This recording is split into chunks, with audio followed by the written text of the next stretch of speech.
నమస్తే. ఏఎన్ఆర్ భక్తి ఛానల్కి స్వాగతం. ఈరోజు మన స్టూడియోలో మనతో పాటు గురుగారు డాక్టర్ ముల్లపూడి సత్యనారాయణ గారు మనతో పాటు మన స్టూడియోలో ఉన్నారు. అథర్వణ వేద పండితులు మనతో పాటు ఉన్నారు. వారిని అడిగి దేశమంతటా ఇప్పుడు శరన్నవరాత్రి ఉత్సవాలు జరుగుతాయి. సో రాష్ట్రానికి ఒక తీరుగా ఇప్పుడు శరన్నవరాత్రి ఉత్సవాలను చేసుకుంటుంది, దేవి నవరాత్రులు అని చెప్పేసి ఇట్లా దేశమంతటా జరుగుతాయి. సో ఒక్కొక్క రాష్ట్రానికి ఒక్కొక్క దేవతా విధానం అనేది, పూజా విధానం తేడా ఉంటుంది, మార్పుగా ఉంటుందన్నమాట. ఒక్కొక్క రాష్ట్రానికి ఒక్కొక్క విధంగా చేసుకుంటున్నారు. సో గురువు గారిని అడిగి అసలు శరన్నవరాత్రులు అంటే ఏంటి, ఒక్కొక్క రాష్ట్రానికి ఒక్కొక్క దేవతలను ప్రార్థించడం ఏంటి అనే విషయాలపైన ఆయన మాటల్లోనే తెలుసుకుందాం. సార్ నమస్తే. సార్ నమస్కారం మేడం. సో ఏంటి సార్ ఈ శరన్నవరాత్రి ఉత్సవాలు అనేది ఒకప్పుడు కలకత్తాలో వెస్ట్ బెంగాల్లో బాగా చేసుకునేవాళ్ళు. సో ఇప్పుడు తెలంగాణ, ఆంధ్ర అని కాకుండా ఎవ్రీ స్టేట్లో చేసుకుంటున్నారు. ఇప్పుడు ఈ శరన్నవరాత్రి ఉత్సవాలు ఈ అక్టోబర్ ఇప్పుడు 3వ తారీఖు నుంచి 12 వరకు చేసుకుంటున్నారు కదా సార్. ఈ 10 రోజులలో 10 దేవతలను అంటే డిఫరెంట్ పేర్లతో కొలుస్తున్నారు అమ్మవారిని. సో ఎట్లా సార్ ఇప్పుడు దీని గురించి ఎట్లా అసలు ఈ ప్రాశస్త్యంలోకి ఎట్లా వచ్చింది ఈ అమ్మవారిది, ఎందుకు చేసుకోవాలి, సో ఏ విధంగా కొలుస్తున్నారు, దాని గురించి ఆ పూజా విధానం గురించి కూడా చెప్పండి సార్. తప్పకుండా. మనకి ఈ 2024 సంవత్సరంలో అక్టోబర్ 3 నుంచి అక్టోబర్ 12వ తేదీ వరకు ఈ శరన్నవరాత్రుల పండుగలు జరుగుతున్నాయి. దీన్నే మనం దేవీ నవరాత్రులు అంటాం. మనకి దేవీ నవరాత్రులలో దుర్గాదేవిని పూజిస్తాం ఇక్కడ. అయితే మెయిన్గా చండీ, దుర్గా ఇవన్నీ. అయితే ఈ నవరాత్రులనే చైత్రమాసంలో కూడా వస్తాయి, దాన్ని కూడా శరన్నవరాత్రులు అంటారు. ఈ అక్టోబర్లో వచ్చే ఆశ్వీజ శుక్ల పాడ్యం నుంచి ఆశ్వీజ శుక్ల నవమి వరకు, ఆ తర్వాత ఫాలోడ్ బై విజయదశమి అనమాట పండుగ. సో దీన్ని కూడా శరన్నవరాత్రులు అంటాం. అయితే అది చైత్రమాసం అంటే ఉగాది అప్పుడు వస్తుంది. అక్కడ కూడా దేవిని అమ్మవారిని దుర్గాని పూజ చేస్తారు, ఇక్కడ కూడా అమ్మవారిని పూజ చేస్తారు. ఇవి కాకుండా ఇంకొక 2 ఉంటాయన్నమాట మధ్యలో. గుప్త నవరాత్రులు అని, వారాహి గుప్త నవరాత్రులు, రాజశ్యామల గుప్త నవరాత్రులు అని. అవి ఉపాసన చేసే వాళ్ళకి కాబట్టి అందుకని ఆషాఢ మాసంలో, అందుకని అవి ఉపాసకులకు కాబట్టి కామన్ పబ్లిక్ కాదు కాబట్టి ఎవరైతే ఇంట్రెస్ట్ ఉండి ఆ అమ్మవారి సాధనలో వారాహి, రాజశ్యామల, దశమహావిద్యల్లో ఎక్కువ ఇంట్రెస్ట్ ఉండి సాధన ఉపాసన చేసుకునే వాళ్ళ కోసం ఆ నవరాత్రులు పెట్టారు. అవి అంత ప్రాచుర్యంలోకి రాలేదు, ఇప్పుడిప్పుడే బయటకు వస్తున్నాయి. అయితే ఇక్కడ ఈ శరన్నవరాత్రులు, దేవి నవరాత్రులు అనేది మన చిన్నప్పటి నుంచి కూడా ఉద్ధృతంగా చేస్తారు. ఇక్కడ ఏమవుతుందంటే ఈ దేవీ నవరాత్రుల ఈ సమయంలోనే యమదంష్ట్రాలు, యమకోరాలు అని అంటాం. అంటే మోస్ట్ డేంజరస్ టైం అనమాట. ఆ పీరియడ్లో ఎవరైతే పెద్దవాళ్ళు, వయసులో పెద్దవాళ్ళు ఉంటారో, ఎవరైతే అనారోగ్యంతో బాధపడుతూ ఉంటారో అటువంటి వాళ్ళు పైలోకాలకి వెళ్ళిపోవడానికి ఈ సమయం, అందుకనే యమదంష్ట్రాలు అంటారు. అంటే నెగిటివ్ ఎనర్జీ వచ్చేసి వీళ్ళని బాగా వీక్ అయిపోయి వీళ్ళు చనిపోవడానికి అవకాశాలు ఉంటాయి. ఈ టైంలోనే కలరా ఇవన్నీ కూడా, వర్షాకాలం కాబట్టి కలరా ఇవన్నీ కూడా స్ప్రెడ్ అవ్వడానికి ఉంటుంది. 1990లో వీరబ్రహ్మేంద్ర స్వామి వారు చెప్పినట్టుగా కలకత్తాలో గంగా నది ఎక్కువ పొంగి ఒక 20 రోజుల పాటు ఈ యొక్క కలరా స్ప్రెడ్ అయిపోతుంది అని చెప్పారు. అది జరిగింది. అందుకని అప్పుడు మహాకాళి పూజలు చేసినప్పుడు దసరా టైంలోనే జరిగింది అనమాట అది. కాబట్టి ఇప్పుడు మనం మ్యాటర్కి వస్తే ఇక్కడ నవదేవి సాంప్రదాయం అని ఒకటి ఉంటుంది, నవదుర్గా సాంప్రదాయం అని ఒకటి ఉంటుంది, తర్వాత దశమహావిద్యా సాంప్రదాయం అని ఒకటి ఉంటుంది, సప్తమాతృక, అష్టమాతృక సాంప్రదాయం అని ఒకటి ఉంటుంది. ఈ 4 సాంప్రదాయాలు శాక్తేయంలో, అంటే శాక్తేయం అంటే అమ్మవారి పూజలో, దీంట్లో ఇవి వివిధ రకాలన్నమాట. ఆ రకాలను బట్టే ఒక్కొక్క గుళ్ళో ఒక్కొక్క పద్ధతిని పాటిస్తారు. ఇప్పుడు భారతదేశంలో మనకి ముఖ్యంగా 18 అష్టాదశ శక్తిపీఠాలు ఉన్నాయని మనం చెప్పుకుంటున్నాం. చాలా ఉన్నాయి, ఇంకా 52 పీఠాలు, 108 పీఠాలు అని ఇలా ఉంటాయి. వాటినన్నిటిని పక్కన పెట్టేస్తే మెయిన్గా 18 శక్తిపీఠాల్లో ఈ అమ్మవారికి శరన్నవరాత్రుల్లో ఒక్కొక్కళ్ళు ఒక్కొక్క రకంగా పూజ చేస్తారు. ఉదాహరణకి మనకి బెజవాడ కనకదుర్గమ్మ తల్లి గుడి ఉంది. ఈమె సమస్త అష్టాదశ శక్తిపీఠాలకి సమష్టి స్వరూపం, సమన్వయ పీఠం, మాయాపీఠం అంటాం దుర్గమ్మని. అందుకనే బెజవాడ కనకదుర్గమ్మ గుళ్ళో విపరీతమైన ఫ్లోటింగ్ ఉంటుంది. అలాగే తుల్జాపూర్ భవానీకి కూడా మహారాష్ట్రలో విపరీతమైన ఫ్లోటింగ్ ఉంటుంది. అయితే ఇక్కడ బెజవాడ కనకదుర్గమ్మ తల్లి గుళ్ళోనేమో నవదేవి సాంప్రదాయం ప్రకారం పూజలు చేస్తారు. అందువల్లనే మొదటి రోజున బాలా త్రిపుర సుందరి అలంకారం చేస్తారు. ఓకే. ఇంతకుముందు 2023 వరకు కూడా ఆమెకి ఏం చేసేవారంటే ఈ స్వర్ణ కవచాలంకృత దుర్గాదేవి అలంకారం మొదటి రోజు చేసేవారు.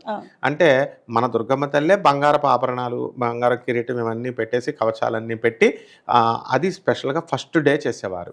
అయితే 2023లో ధర్మ మండలి, ఎగ్జిక్యూటివ్ ఆఫీసర్లు, వేద పండితులు అందరూ కూర్చొని డిసైడ్ చేసి ఆ మహాచండీ సాంప్రదాయాన్ని 5వ రోజున పూజలాగా పెట్టి ఈ స్వర్ణ కవచాలంకృత దుర్గాదేవిని తీసేశారు. ఆ అలంకారాన్ని తీసేసి సెకండ్ డే చేసేటటువంటి బాలా త్రిపుర సుందరి అమ్మవారిని ఫస్ట్ డేకి జరిపారు.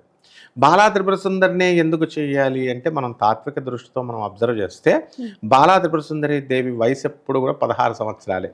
9 సంవత్సరాల వయసులో వాళ్ళ తల్లి అయినటువంటి లలితా పరమేశ్వరి అమ్మవారు భండాసురుడితో యుద్ధం చేస్తుంటే ఈ భండాసురుడు ఏమని వరం కోరుకున్నాడంటే ఎట్టి పరిస్థితుల్లో కూడా ఒక లిస్ట్ ఇచ్చాడు. నాకు ఆడవాళ్ళ వల్ల చావు ఉండకూడదు, మగవాళ్ళ వల్ల చావు ఉండకూడదు, ఇలా రకరకాల యక్షగంధర్వ కిన్నరకి అందరినీ ఇచ్చేశాడు. ఒక్కళ్ళు మాత్రం మర్చిపోయాడు, చిన్న పిల్లల్ని మర్చిపోయాడు. చిన్న పిల్లలు నన్ను ఏం చేస్తారులే అనుకున్నాడు. అందుకని అమ్మవారు ఏం చేసింది, ఆ పరమేశ్వరియే బాలా త్రిపుర సుందరిగా అవతరించి ఆ 9 సంవత్సరాల బాల్యంలోనే యుద్ధం స్టార్ట్ అయింది. స్టార్ట్ అయినప్పుడు తన తల్లిని అడుగుతుంది పరమేశ్వరుని యుద్ధానికి. అప్పుడు ఇస్తే అమ్మవారు ఈమెకు రక్షణగా అనేక రకమైన ఆయుధాలని, తర్వాత శక్తుల్ని అన్నిటిని ఇచ్చి పంపిస్తుంది. ఈమె వెళ్ళి మొత్తం బండాసురుడి కుమారులను అందరినీ కూడా చంపేస్తుంది. చంపేసిన తర్వాత ఈ విధంగా జరిగింది. కాబట్టి బాల ఫస్ట్ దసరా రోజున చిన్న అవతారంలో పూజ చేస్తాం, చిన్న వయసు నుంచి చూస్తాం. నెక్స్ట్ డే, సెకండ్ డే ఇంకో పెద్ద, అట్లా అట్లా వెళ్ళిపోయి 10వ రోజు దగ్గరకు వచ్చేసరికి మనము ఎవరిని పూజ చేస్తామంటే రాజరాజేశ్వరి అమ్మవారు. అంటే మహిషాసురుని చంపేసిన తర్వాత మహిషాసుర మర్దనిగా రాజ్య పట్టాభిషేకం అమ్మవారికి జరుగుతుంది. ఆ రాజ్య పట్టాభిషేకంలో అమ్మవారిని చక్కగా టీవీగా కూర్చొని రాజ్య పరిపాలన చేస్తుందన్నమాట. అదే అలంపురాన్ని మనం తీసుకున్నప్పుడు అలంపురం, అలాగే గయలో ఉన్నటువంటి మంగళ గౌరి, అది అష్టాదశ శక్తి పీఠాల్లో ఈ రెండు ఉన్నాయి. ఈ రెండు వీటిల్లో ఏం చేస్తారంటే నవదుర్గా సాంప్రదాయాన్ని పాటిస్తారు. అందుకే ప్రథమం శైలపుత్రీతి అంటాం. అందువల్ల మొదటి రోజున మనం బెజవాడ కనకదుర్గమ్మ గుళ్ళో బాలా త్రిపుర సుందరిని చేస్తే ఈ గుళ్ళల్లో ఈ శైలపుత్రి అమ్మవారిని పూజ చేస్తారు. ఏదైనా లలితా స్వరూపం అమ్మవారి స్వరూపమే కాబట్టి మనం ఏమీ అభ్యంతరం లేదు. అయితే ఇక్కడ ఫస్ట్ రోజున మనకి ఏం చేస్తామంటే మనము శైలపుత్రి అమ్మవారిని మనం పూజ చేస్తాం కదా. పూజ చేసినప్పుడు ఈ యొక్క మహాకాళి, ఈ దశమహావిద్యా సాంప్రదాయంలో మనం మహాకాళి అమ్మవారిని తమిళనాడులో, ఒరిస్సా, గౌహతి అటు సైడ్లో ఈ దశమహావిద్యల్ని చేస్తాం. మొట్టమొదటి రోజున మహాకాళిని చేస్తామన్నమాట. ఇక సప్తమాతృక సాంప్రదాయంలో బ్రాహ్మి అమ్మవారిని పూజ చేస్తాం. అయితే ఇక్కడ మామూలుగా ఇంకా మనకి ఇక్కడ తెలిసిందే ఏది నవదేవి సంప్రదాయంలో దుర్గాదేవిది బాలా త్రిపుర సుందరి చేస్తాం బెజవాడ గుళ్ళో. ఇది ఫస్ట్ రోజు అలంకారాలు. ఆ రోజు అలంకారాల్లో కూడా వైవిధ్యం ఉంటుంది. సౌత్ ఇండియన్లో డ్రెస్సింగ్ డిఫరెంట్ అయితే నార్త్ ఇండియన్లో డ్రెస్సింగ్ డిఫరెంట్ ఉంటుంది. అలాగే ప్రసాదాలు కూడా నార్త్ ఇండియాలో వేరేగా ఉంటుంది, సౌత్ ఇండియాలో వేరేగా ఉంటుంది. వాళ్ళు ఏం చేస్తారు, మనం ఏం చేస్తాము, పాయసాన్నము, తర్వాత ఈ యొక్క క్షీరాన్నము, దద్దోజనము, వడలు ఇవన్నీ కూడా పెడతాం కదా. అక్కడ పులిహార ఇవన్నీ. నార్త్ ఇండియాలో అసలు అలాంటివి ఏం పెట్టరు. వాళ్ళు ఉత్తి బెల్లం మొక్క ఒకరోజు, ఉత్తి అరటిపండు ఒకరోజు, ఉత్తి మిల్క్ ఒకరోజు, ఇలాగనమాట. గీ, ఆవు నెయ్యి ఒకటి, ఇవే మాత్రమే పెడతారు. ఎందుకంటే నేను అష్టాదశ శక్తి పీఠాలు పూజలు చేయడానికి మా గురువుగారులతో చిన్నప్పటి నుంచి నేను తిరుగుతూ ఉంటాను కాబట్టి నాకు తెలుసు. అందుకని ఇక్కడ ఈ అమ్మవారికి మనము యాజ్ పర్ నార్త్ ఇండియన్ ప్రకారం ఏం చేస్తారంటే అమ్మవారికి గుజరాత్, మహారాష్ట్ర ఇలాంటిదే దాంట్లో ఎల్లో పట్టు చీర కడతారనమాట అమ్మవారికి ఫస్ట్ రోజున. మనం ఏం చేస్తామండి అని అంటే గీని చనిపోయినటువంటి వాళ్ళకు కూడా ఈ ఆవు నెయ్యిని పెడతారు. మనం ఫస్ట్ రోజున pink colour dress, light pink కడతాం అనమాట. సో ఈ డ్రెస్సింగ్ కూడా డిఫరెంట్ ఉంటుంది. నైవేద్యాల్లో మనమేమో పాయసాన్నం ఫస్ట్ రోజున నివేదిస్తాం. ఇక రెండవ రోజు దగ్గరికి వచ్చేసరికి బ్రహ్మచారిణి, ఇది అలంపురం, గయ అలాంటి ఊరల్లో మన బెజవాడ కనకదుర్గమ్మ దగ్గర గాయత్రి అమ్మవారిని చేస్తాం. దశమహావిద్యా ప్రకారం రెండవదైనటువంటి దశమహావిద్యల్లో తారాదేవిని, అలాగే నీల సరస్వతి అమ్మవారిని పూజలు చేస్తాం. ఇక ఈ యొక్క వైష్ణవీదేవి సప్తమాత్రికలు బ్రాహ్మి తర్వాత వైష్ణవి విష్ణుమూర్తి యొక్క శక్తిని పూజ చేస్తాం. ఇక 3వ రోజున వచ్చేసరికి మనకి చంద్రఘంటాదేవి, నవదుర్గల్లో ఒకటైనటువంటి చంద్రఘంటాదేవిని నవదుర్గా సాంప్రదాయంలో చేస్తాము. ఇక్కడ అన్నపూర్ణాదేవిని మామూలు అందరూ బయట పండాలు వేస్తారు కలకత్తాలో, ఇక్కడ ఆంధ్ర తెలంగాణ అన్ని ప్రాంతాల్లో, అక్కడ ఈ అన్నపూర్ణాదేవిని పెడతాం అన్నమాట. ఆ తర్వాత చిన్నమస్తాదేవిని ఈ దశమహావిద్యల్లో చేస్తాం. ఇక దీన్నే ఈ మాహేశ్వరీ దేవేమో ఈ యొక్క సప్తమాతృక సాంప్రదాయం ప్రకారం. ఈ రోజు 3వ రోజుని ఏమంటామంటే సింధూర తృతీయ అని అంటాం. అలాగే సౌభాగ్య తృతీయ, సౌభాగ్య తీజ్ అంటాం మహారాష్ట్ర అండ్ గుజరాత్ ప్రాంతాల్లో. ఈ రోజున ఎవరైతే ఈ అమ్మవారికి పూజ చేసుకుంటారో వాళ్ళ యొక్క సౌభాగ్యము దినదినాభివృద్ధి చెందుతుంది అన్నది భక్తుల విశ్వాసం. అలాగే 4వ రోజు దగ్గరికి వచ్చేసరికి కూష్మాండ అమ్మవారు, ఇక్కడేమో బెజవాడలో మనకు మహాలక్ష్మి తల్లి, అలాగే దశమహావిద్యల్లో త్రిపుర సుందరీ దేవి, త్రిపుర భైరవి అంటాం, ఆవిడని త్రిపుర భైరవి చేస్తాం. అండ్ ఇంద్రాణీదేవి ఈ యొక్క సప్తమాతృక సాంప్రదాయంలో ఐంద్రి, మాహేంద్రి, చక్రి, వజ్రి అని అంటాం. 5వ రోజుకి వచ్చేస్తే స్కందమాత అమ్మవారిని నవదుర్గల్లో చేస్తాం. లలితా మహేశ్వరి, లలితా పరమేశ్వరిని మనం చేస్తాం. అలాగే మహాచండీని బెజవాడ కనకదుర్గమ్మ గుడిలో చేస్తాము. భువనేశ్వరీ దేవిని దశమహావిద్యల్లో చేస్తాం, భువనేశ్వరి అమ్మవారు. అండ్ ఈ యొక్క కౌమారీదేవిని సప్తమాతృక సాంప్రదాయంలో మనం చేస్తాం. కౌమారి అంటే ఇప్పుడు బాల త్రిపుర సుందరి కదా. కౌమారి అంటే బ్రాహ్మి, వైష్ణవి, నారసింహి, కౌమారి, వైష్ణవి ఇలా కుమారస్వామి యొక్క అంతర్గత లోపల ఉన్నటువంటి వల్లీ దేవసేన శక్తి అనమాట.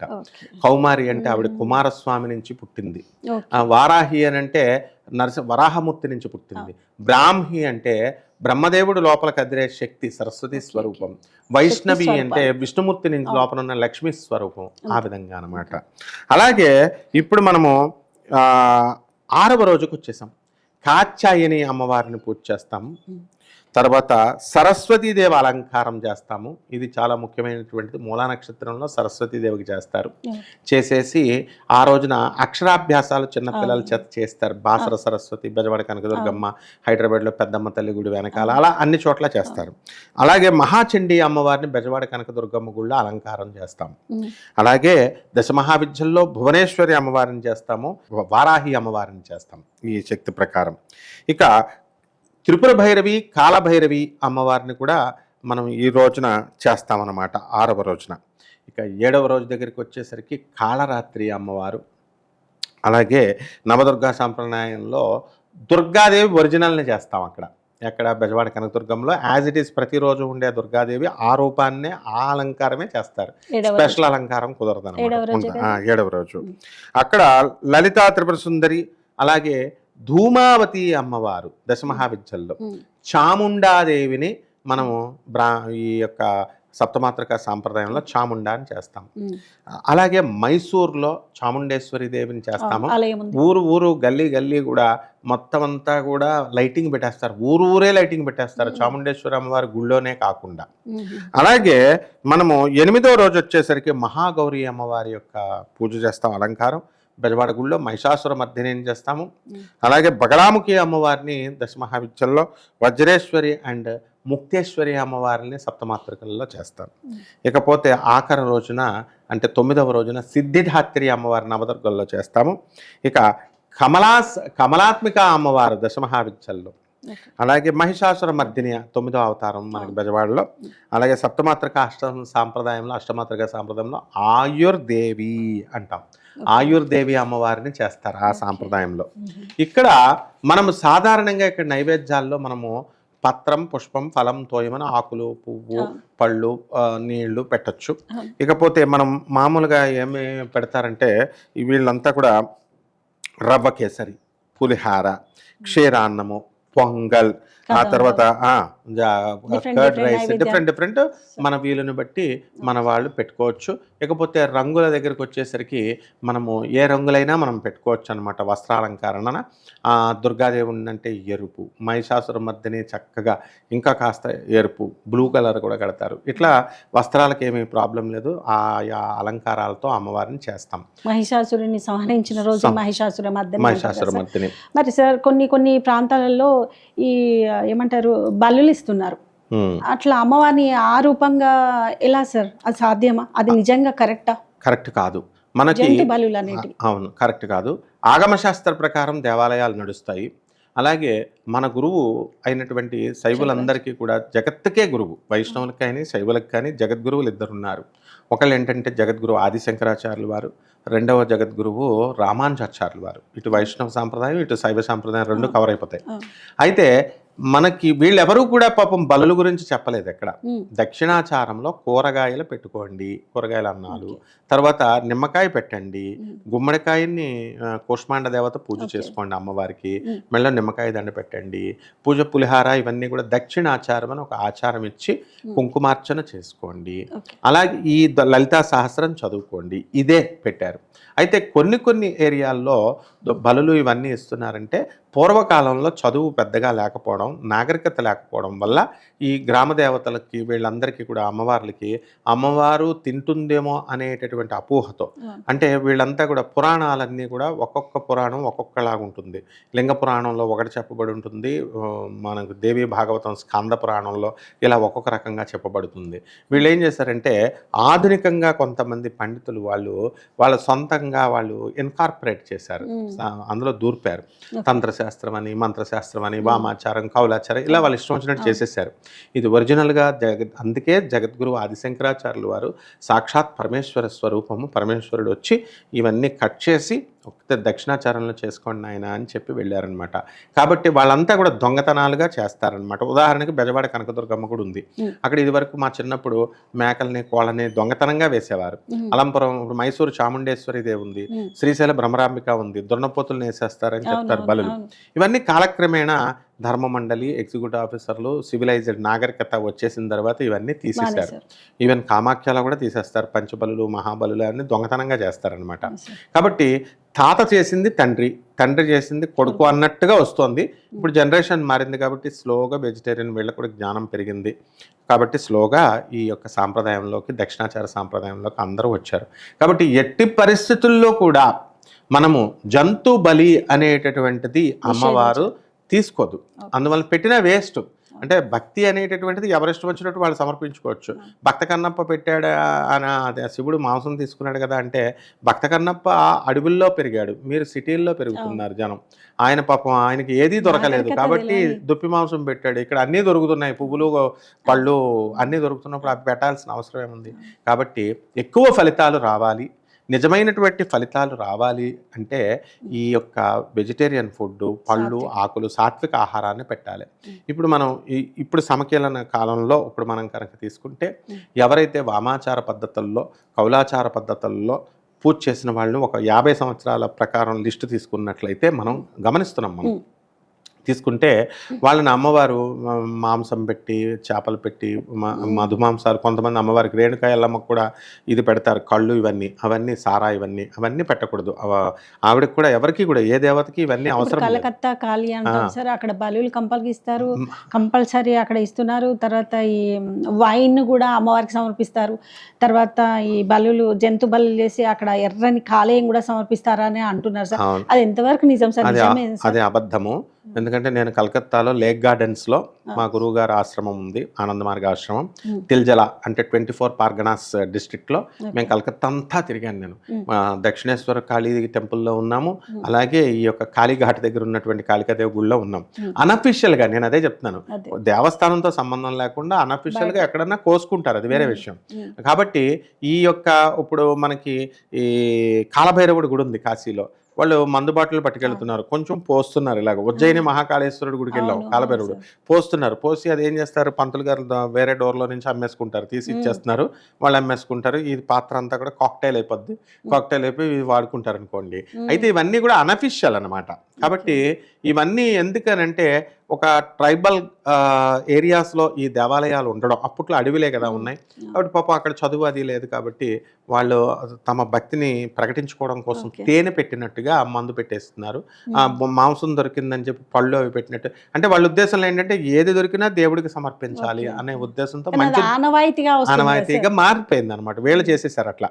ఆనవాయితీ అంటే ఇప్పుడు మనము ఇప్పుడు ఎద్దుల బండి కాలం నుంచి కార్ల కాలం వచ్చింది, కార్ల నుంచి ఫ్లైట్స్ కాలం, ట్రైన్స్ నుంచి ఫ్లైట్స్ కాలం వచ్చింది. ఇప్పుడు అందరూ మరి వెళ్ళేటప్పుడు ఫ్లైట్స్ ఎక్కుతున్నారు, మరి ఎద్దుల బండి ఎక్కి కాశీ వెళ్ళొచ్చు కదా, వెళ్ళటం లేదు. అలాగే మారాలి మనం, టెక్నాలజీ మారినట్టుగా. సో సివిలైజ్డ్ అయిపోయింది కాబట్టి అలాంటివి చేయకూడదు. గత 50 సంవత్సరాలుగా ఎవరైతే ఈ అభివృద్ధిని, పరివర్తనని గమనించకుండా ఈ కౌలాచార వామాచార పద్ధతుల్లో చేసుకుంటూ వెళ్ళారో వాళ్ళందరూ కూడా డౌన్ఫాల్ మనం చూసాం. ఈ మధ్యన కూడా మనం చూసాం డౌన్ఫాల్. కాబట్టి ఇది తరతరాలు అలాగే ఉంటుంది. కాబట్టి అమ్మవారు దీన్ని సమర్థించదు. భగవంతుడు భగవత్ తత్వం అంటే రెండు ఏమిటంటే, అసలు మెయిన్ దసరాలో ఉన్నటువంటి ఉద్దేశం ఏంటంటే ఫెమినైన్ ఎనర్జీని, అంటే స్త్రీ శక్తిని గౌరవించడం. అదే దసరా పండగకి అర్థం. అంటే ఇంట్లో భార్యలను బాధ పెడుతూ, ఇంట్లో అక్కా చెల్లెల్ని, స్త్రీలని బాధ పెడుతూ, లేకపోతే మన చుట్టూ ఉన్నటువంటి ఆడవాళ్ళని ర్యాగింగ్ చేస్తూ, ఏడిపిస్తూ మనం అమ్మవారికి పసుపాలు కుంకాలు వేస్తే అమ్మవారు ఒప్పుకోదు. అంటే స్త్రీ అనేది మాతృస్వరూపిడి. ప్రతి స్త్రీలో కూడా యా దేవి సర్వభూతేషు మాతృరూపేణ సంస్థిత, నమస్తస్యై నమస్తస్యై నమస్తస్యై నమో నమః. అందువలన ప్రతి ఒక్కళ్ళు కూడా ప్రతి స్త్రీలో కూడా ఆ మాతృత్వాన్ని చూడగలగడమే దసరా పండుగ అంటే. చెడుపై మంచి యొక్క విజయమే దసరా పండుగ అంటే. కాబట్టి ప్రతి ఒక్కళ్ళు కూడా ఇది తెలుసుకొని కుంకుమార్చన చేసుకుంటూ, సాత్వికమైనటువంటి ఆరాధన చేసుకుంటూ, ఈ నైవేద్యాలు పెట్టుకొని పేదవాళ్ళందరికీ పంచుకుంటూ ఆనందంగా వీళ్ళు చేసుకోవాలి. ఇక్కడ మనకు వినాయక చవితి ఎలాగైతే బాంబేలో, అలాగే ఇక్కడ హైదరాబాద్లో గల్లీల్లో స్టేట్ అంతా కూడా చేస్తారు, ఆంధ్ర అండ్ తెలంగాణలో. మరి తెలుగు ప్రజలు అలాగైతే గడుపుకుంటారో, ఈ పండుగలు గడుపుతారో, అట్లాగే కలకత్తాలో అంతగా డబల్ చేస్తారు. ఎందుకంటే నేను ఎన్నో దసరాలు చూశాను. ఒక గల్లీలోనే 15 వేస్తారు, చిన్న వీధిలో 15 గుడ్డలు వేసేస్తారనమాట. వేసేసి అపురూపంగా చేస్తారు. మహాకాళి అమ్మవారిని వాళ్ళు ఆడబిడ్డగా చూసుకుంటారు. ఆ 9 రోజులు చేసి అమ్మవారిని నిమజ్జనం చేసేటప్పుడు వినాయకుడికి ఎలాగైతే చేస్తామో, సాగనంపేటప్పుడు ఆఖరి రోజున చాలా బాధపడిపోతారు. అందువలన పుట్టింటిని అత్తగారింటికి పంపించేటప్పుడు ఎంత బాధపడతారు. కాబట్టి 10వ ఆఖరణ రాక్షస సంహారం బెజవాడ కనకదుర్గమ్మ తల్లి కొండ మీద నుంచి ప్రారంభించిన అమ్మవారు మైసూర్ చాముండేశ్వరి దేవి గుళ్ళో వాటిని చంపేస్తుంది, మహిషాసురుని. ఈ శుంభుడు, నిశుంభుడు, చండు, ముండు, ధూమ్రలోచనుడు, రక్తబీజుడు వీళ్ళంతా కూడా స్త్రీ శక్తిని అవమానించి తక్కువ చేసి చూశారు. కాబట్టి ఎవరైతే స్త్రీలను తక్కువగా చేస్తారో, కామదృష్టితో మాత్రమే చూస్తారో, లేకపోతే మాతృత్వ రూపంలో చూడరో, అటువంటి వాళ్ళకి తస్మాత్ జాగ్రత్త అని అమ్మవారు చెప్పడమే దీంట్లో ఉద్దేశం. కాబట్టి ఈ దసరా పండుగ సందర్భంగా అనైనా అందరూ కూడా స్త్రీలను గౌరవిస్తూ, తమ తల్లుల్ని, తమ చెల్లెల్ని, తమ భార్యల్ని అందరినీ కూడా సమాన దృష్టితో చూస్తూ, ప్రతి స్త్రీలో కూడా మాతృత్వాన్ని చూడడమే దసరా యొక్క పరమ ఉద్దేశ్యం అన్నమాట. ఓకే, థ్యాంక్ యూ గురుగారు, చాలా చక్కగా చెప్పారు. శరన్నవరాత్రులు ఎలా చేసుకోవాలి, సరే జంతు బలులు అనేది నిషేధించాలి. ఇప్పుడు చదువుకున్న రోజుల్లో కూడా, అప్పుడు అంటే మనకి ఏం తెలియని ఈ రోజులలో అట్లా చేశారు. సరే అది కూడా ఎందుకు చేశారనేది చెప్పారు. వాళ్ళకి అది లేదు, సంస్కృతి అనేది తెలియదు అప్పుడు వాళ్ళకి. సో అడవుల్లో ఉన్న వాళ్ళు ఇప్పుడు కన్నప్ప అంటే తన భక్తికి కానుకగా మహాశివునికి ఇంత మాంసం పెట్టాడని అదే పనిగా అది చేయడం అనేది తప్పు అని, శరన్నవరాత్రులు అనేటివి సాత్వికంగా తమకు తోచిన విధి విధానాలను అనుసరిస్తూ చేసుకోవాలని చెప్పేసి అందరికీ హ్యాపీ దసరా.